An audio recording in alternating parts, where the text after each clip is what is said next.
بسم الله، السلام عليكم. معكم المهندس حمدان مسعود صاحب مكتب الدراسات pour vous présenter une étude d'une structure métallique sur robot version 2. Là, on vous rappelle que la version 1, on a établi la même structure avec des normes CM66, neige et vent 65.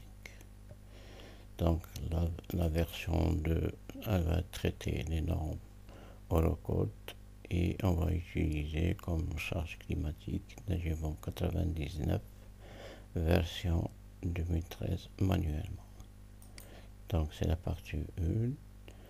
On va voir comment introduire les normes Eurocode au niveau du logiciel et faire les chargements, charges d'exploitation et charges neige et vent suivant le règlement RN 99 version 2013.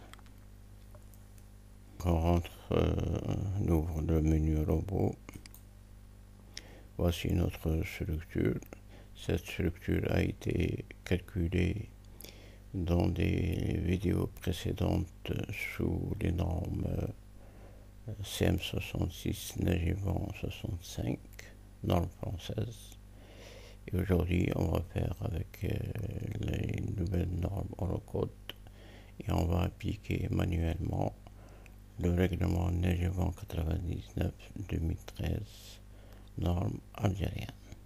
Nous avons laissé uniquement les charges donc propres, la charge de couverture, le faux plafond, la charge des poussières et la charge d'entretien.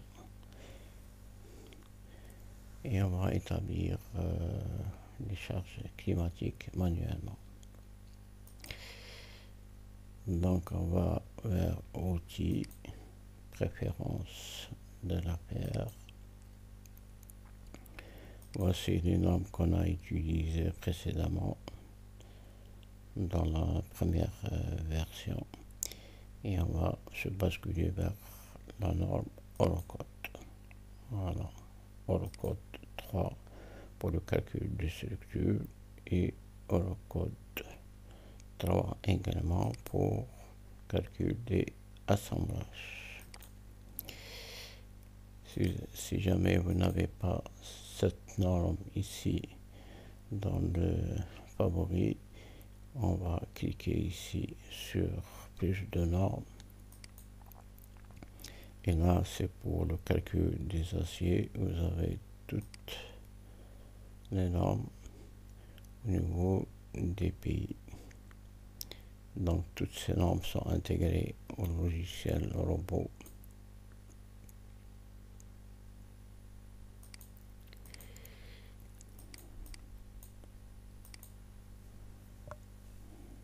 Voici la norme Eurocode 3, norme française. Vous cliquez ici et vous faites passer par cette flèche et vous la essayez de définir comme norme actuelle et vous faites OK. La même chose ici pour le calcul des assemblages, donc plus de normes et vous cherchez la norme Eurocode 3 et vous allez définir comme norme actuelle.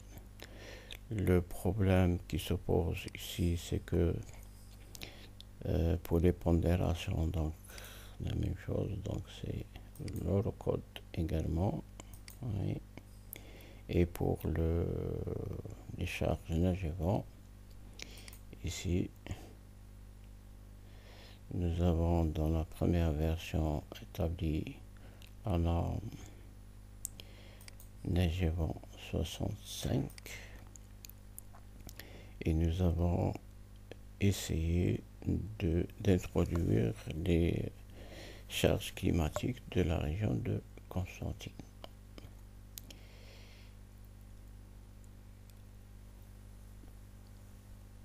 Pourquoi? Parce que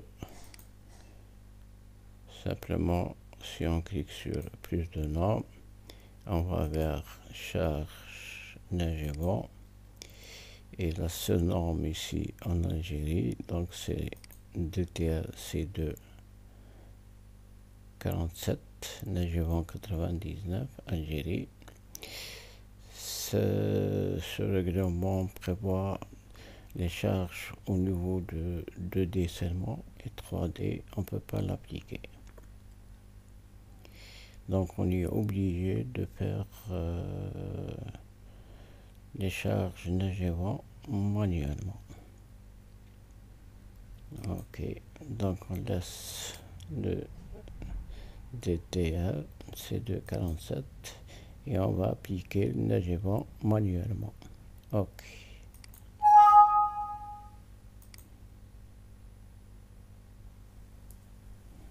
Et avant d'aller plus loin, voici quelques normes, quelques notions sur l'Eurocode.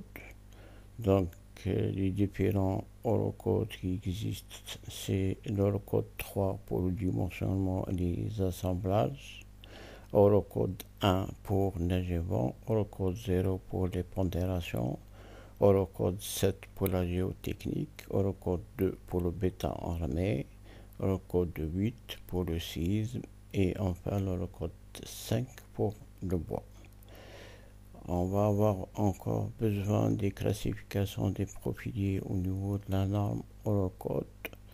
Donc les profiliers sont classés suivant 3 critères, à savoir le dimensionnement du profilé, la sollicitation, comment il est sollicité, au flambement, déversement ou flexion, et la nuance des aciers utilisés.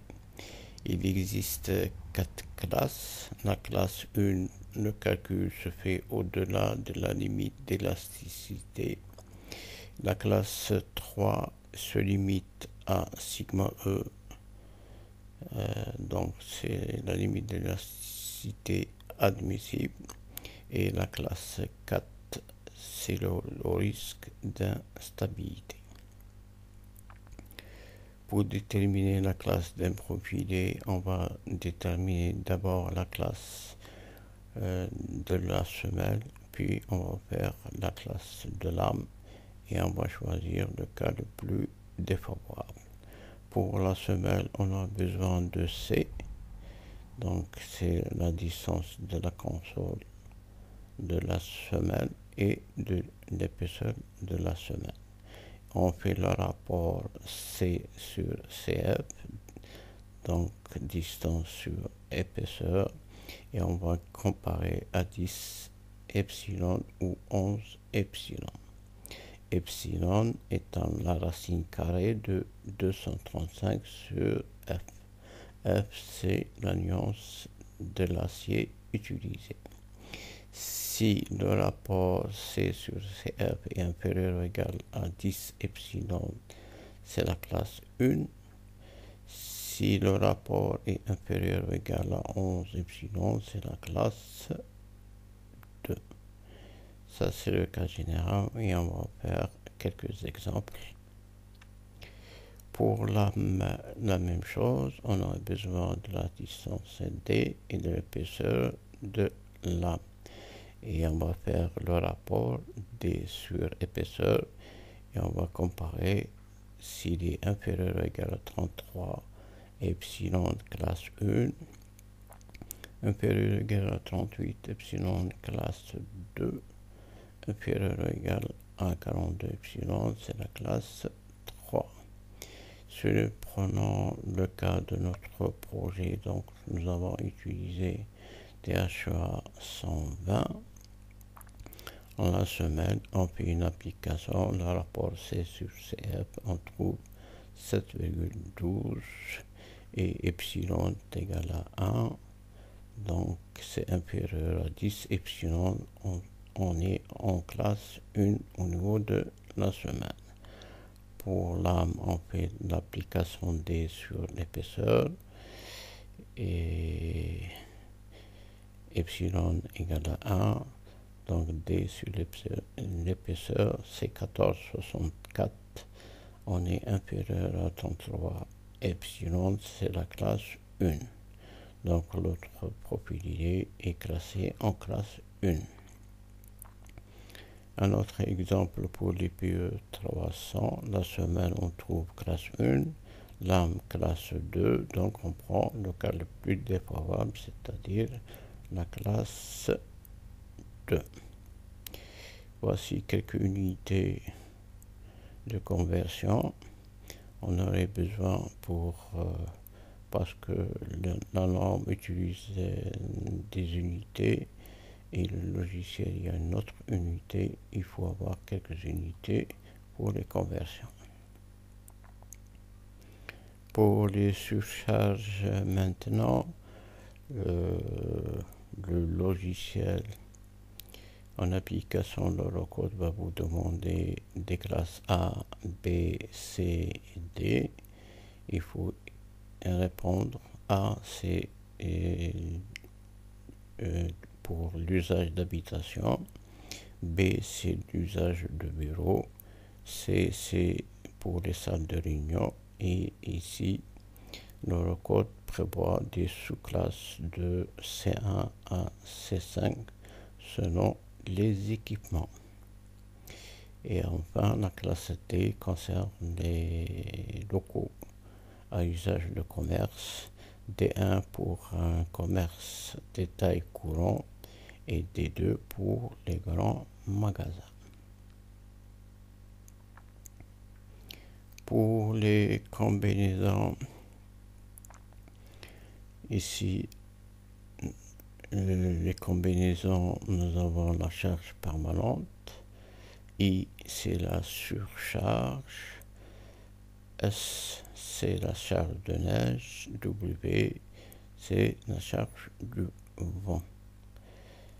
Ici, W c'est toutes les normes de l'Eurocode ont été établies par des experts européens et ces experts ont utilisé la langue anglaise pour définir ces normes.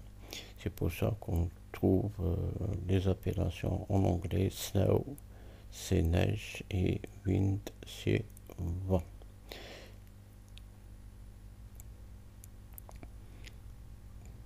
Donc on va appliquer l'Eurocode 0. Si nous avons la charge permanente plus une seule variante, on utilise les pondérations suivantes. Donc 1,35G plus 1,5I, charge d'exploitation. Pour la neige, la même chose, et pour le vent également. L'Eurocode prévoit un autre cas de chargement G sans la majoration plus 1,5W si vous avez un soulèvement au niveau de la structure. C'est-à-dire pour les toitures, si vous avez un soulèvement, le sens de W est différent du sens de G. On ne majeure pas G et on majeure W. Pour le cas où il y a un soulèvement seulement. Toutes ces combinaisons, on les appelle au niveau de l'Eurocode des combinaisons fondamentales.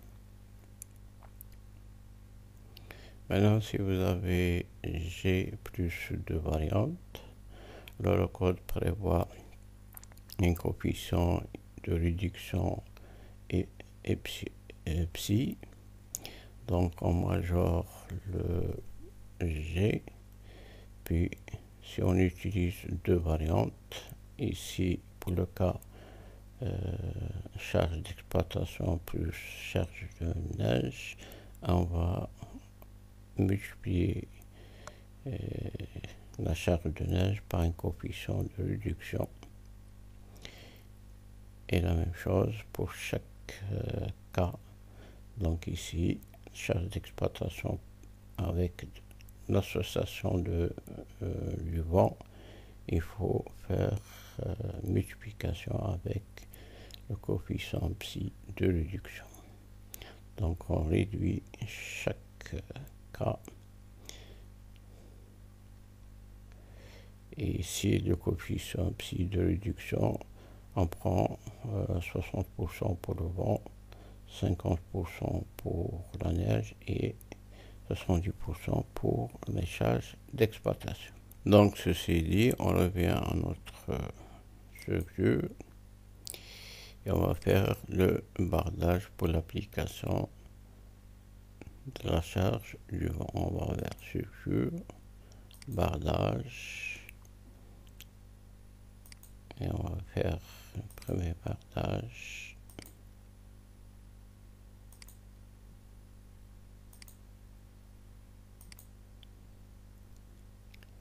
Et ça c'est le bardage du portique pignon. Et maintenant c'est le bardage du portique lampant.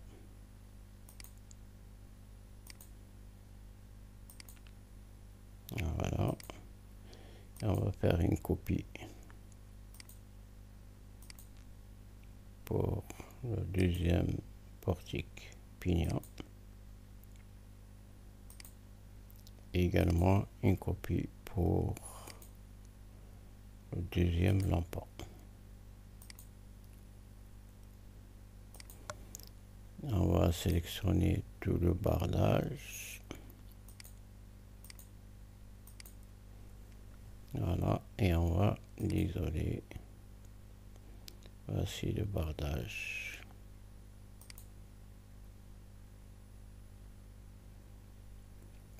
Et pour l'application du vent, donc on va utiliser l'étude du vent, donc on va appliquer la version 2013. La charge du vent extérieur W E est égale à CD, c'est le coefficient dynamique du vent, fois Q dynamique, la pression dynamique du vent, fois un coefficient extérieur du vent, CPE. Pour la pression intérieure du vent, donc c'est la même formule, sauf ici, on va multiplier avec un coefficient CPI, coefficient du vent intérieur. Q dynamique est égal à CE. CE, c'est le coefficient d'exposition. Il y a des formules ou bien des abacs, fois la pression du vent de référence. Donc Q dynamique est égal à CE qui est différent de CPE fois la pression du vent de référence. Le coefficient CD pour notre cas, donc CD c'est le coefficient dynamique du vent, il est en fonction de B, la dimension qui est perpendiculaire au vent, de la hauteur du projet et du matériau utilisé, soit béton ou métal. Pour une structure métallique et H inférieur à 15 mètres, CD, le règlement prévoit CD égale à 1. Donc on se trouve devant le cas CD inférieur à 1,2. Notre structure est peu sensible aux excitations dynamiques.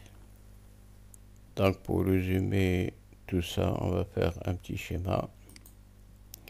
Voici dans notre structure.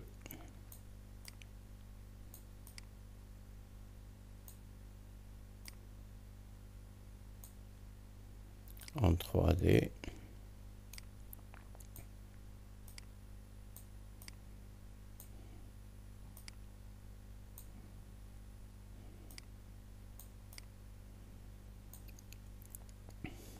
Si le vent frappe le pignon ici, donc nous avons W extérieur.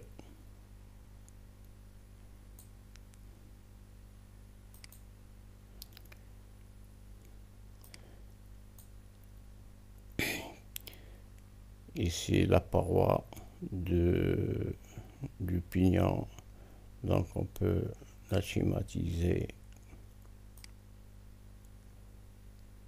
comme ça. Donc c'est la paroi du pignon perpendiculaire à la pression du vent et la pression du vent extérieur. Donc le vent va frapper la paroi de cette manière. C'est la pression du vent extérieur. Pour la pression du vent intérieur, nous avons deux cas. Le cas où il y a une surpression du vent.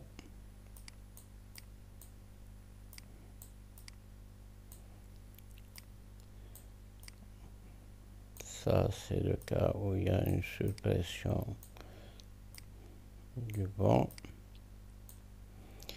Et le deuxième cas où il y a une dépression du vent.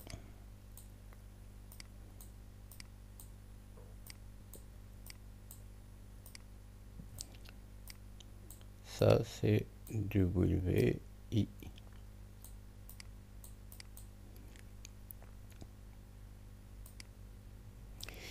Et on va s'intéresser à WE ici. Donc, WE, nous avons dit le CD est égal à 1. Donc, il ne reste que dynamique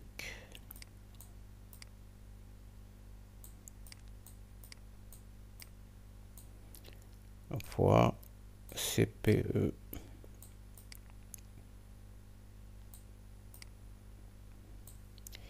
Et Q dynamique ici est égal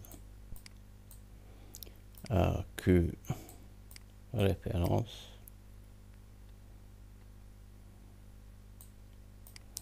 fois CE. CE est différent de CPE. C'est pas la même chose. Le Q référence, il dépend de la région.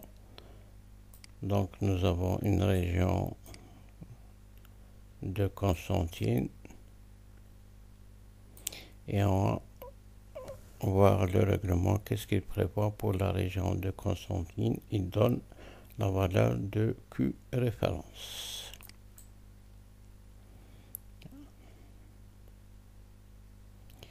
Donc on va chercher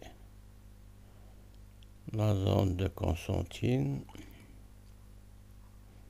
Dans le règlement, il y a un tableau. Voici les classifications des zones du vent en Algérie.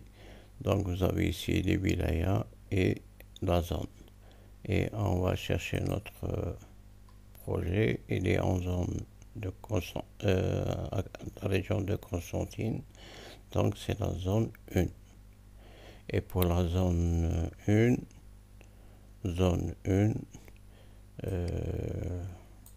la pression de référence est égale à 37,5 décanewtons par mètre carré. Il faut faire attention aux unités. Donc on revient. Donc Constantine, c'est la zone 1.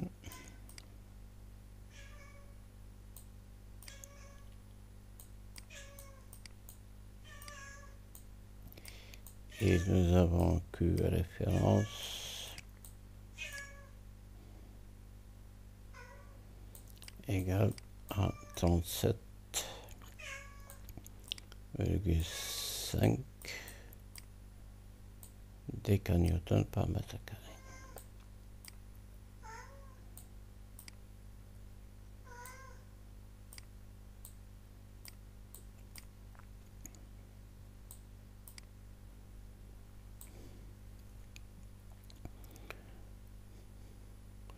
Donc ici, on peut écrire 37,5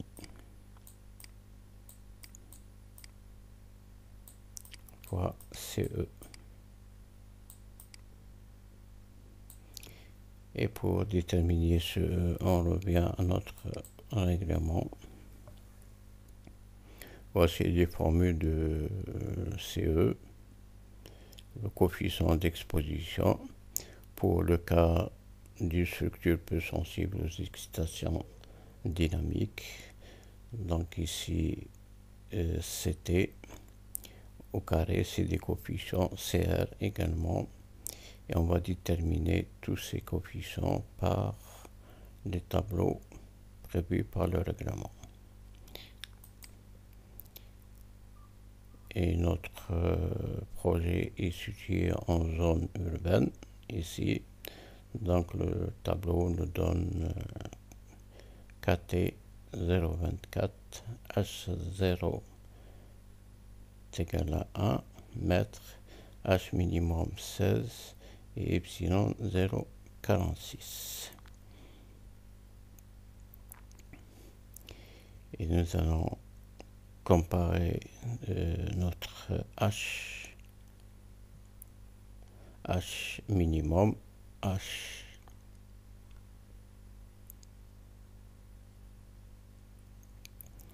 du projet est égal à 4 mètres et H minimum donné par le tableau 16 mètres.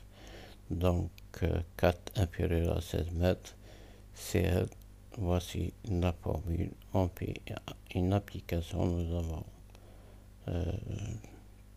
toutes les données. On trouve CL est égal à 0,66. C'était pour un terrain plat. On va voir également le tableau pour un terrain plat. Voici tous les sites et le cas du terrain pour notre cas. Donc c'est un site plat. C'était égal à 1. Et on fait une application. On trouve CE est égal à 1,54.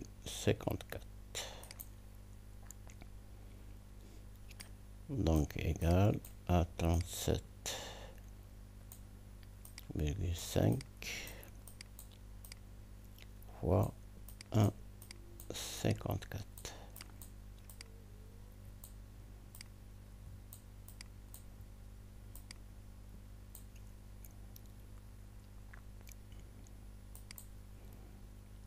Donc 37,5 fois 1,54. On trouve 58.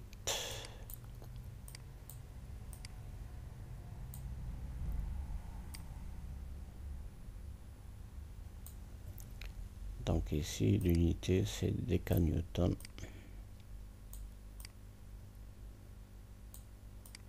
par mètre carré. Voici la pression du vent extérieur. Finalement, est égale à 58 décanewtons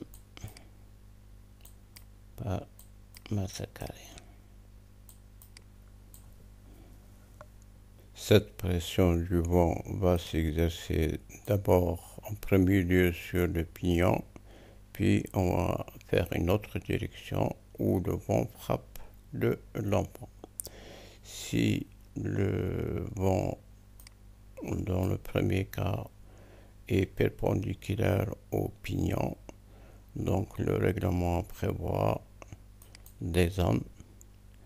La zone D, c'est la zone perpendiculaire à la pression du vent.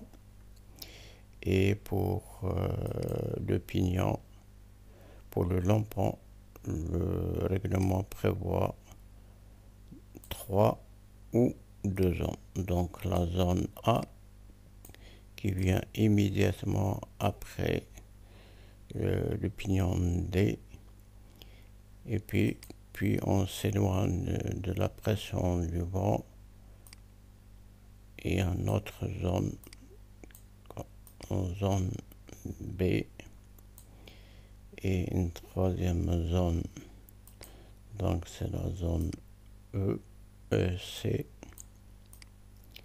Et la dernière zone, c'est la zone qui est en face de la zone D, c'est la zone E, c'est-à-dire le pignon qui est derrière ce pignon. Ça, c'est la zone E. Voici les différentes zones du règlement. On va voir en détail. Voici donc la paroi verticale.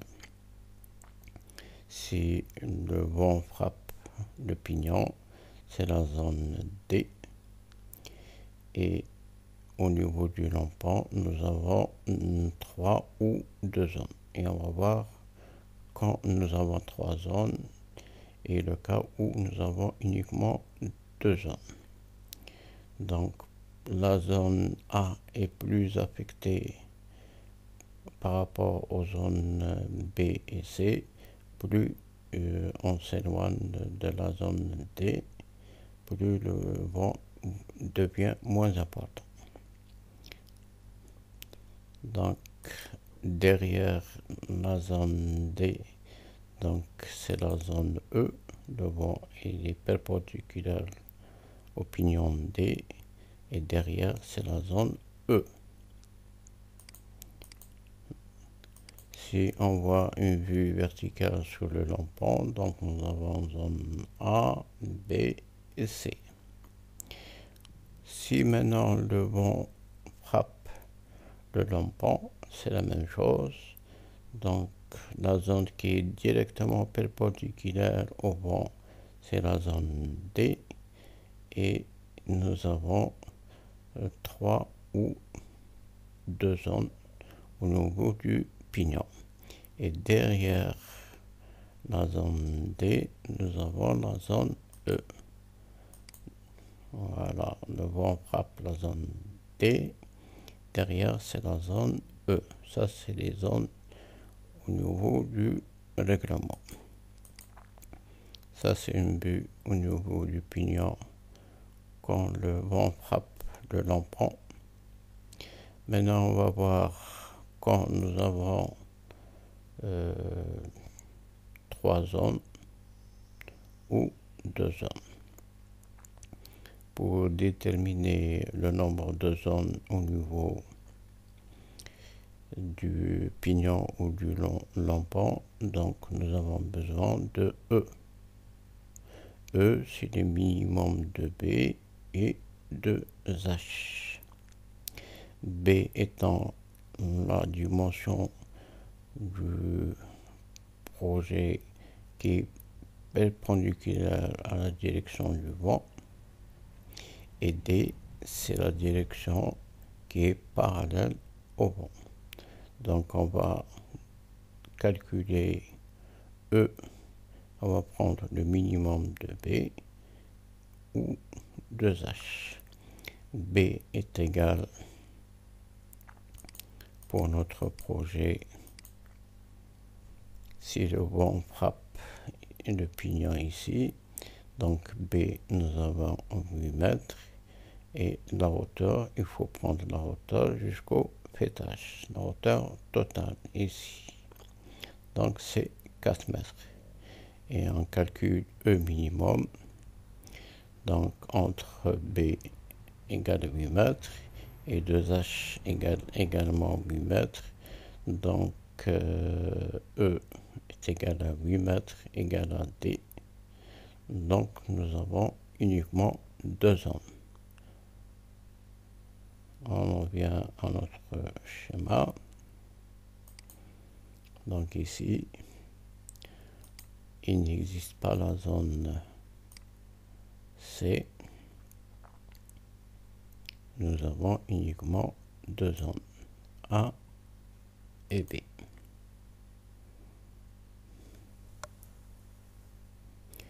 Il nous faut les surfaces de A et de B. Le règlement prévoit donc pour la zone A, E divisé par 5,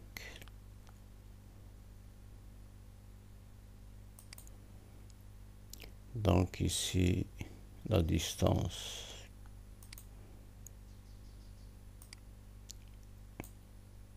ici c'est E divisé par 5, donc c'est 8 divisé par 5, on trouve 1,6. Et par rapport à la distance ici B, 8 moins 1,6, on trouve 6,4.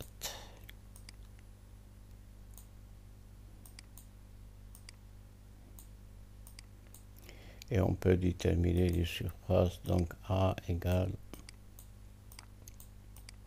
1,6 fois 3 mètres, la hauteur ici, et B égale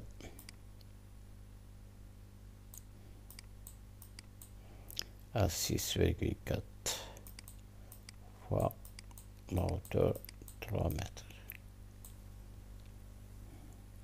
On trouve A égale 4,8 mètres carrés et B 19,2 mètres carrés. Donc la somme est égale à 24 mètres carrés.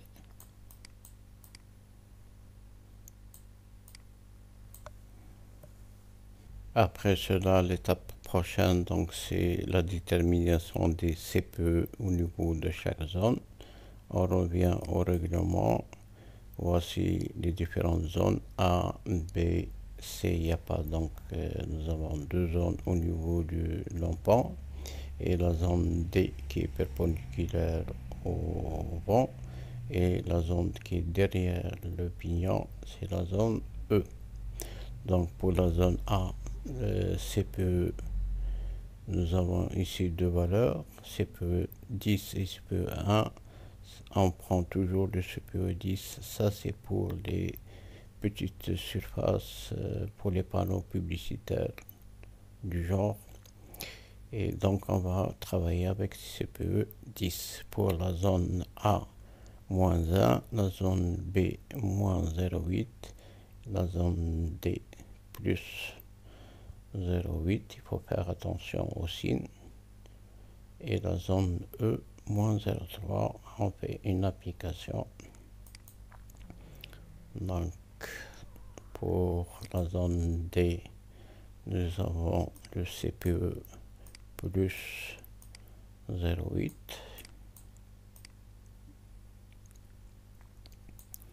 Pour la zone E,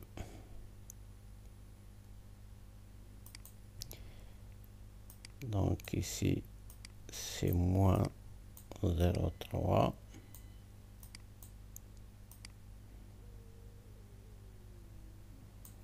Et pour la zone A,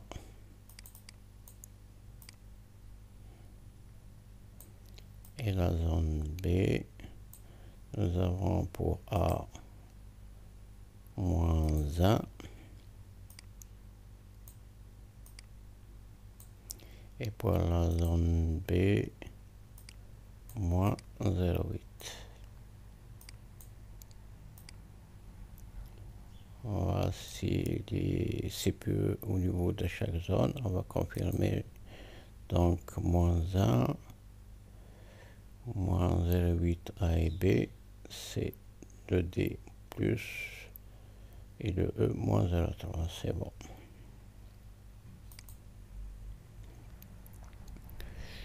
Il nous reste juste à faire un CPE pour le lampant, CPE moyen. Donc le CPE moyen pour le lampant est égal, donc la valeur moins 1 fois la surface de A qui est égale à 4,8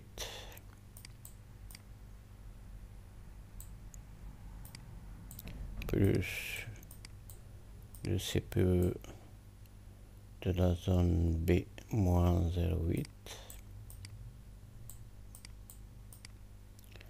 fois la surface de la zone B qui est égale à 19,2 sur la somme de toutes les surfaces de 24. Donc ici on trouve moins 0,84.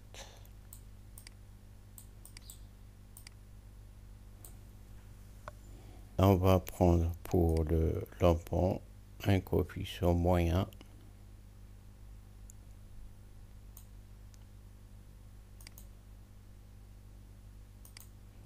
qui est égal à moins 0,84. Voilà, ainsi se termine cette première partie de la vidéo. On vous remercie de votre attention. Salam.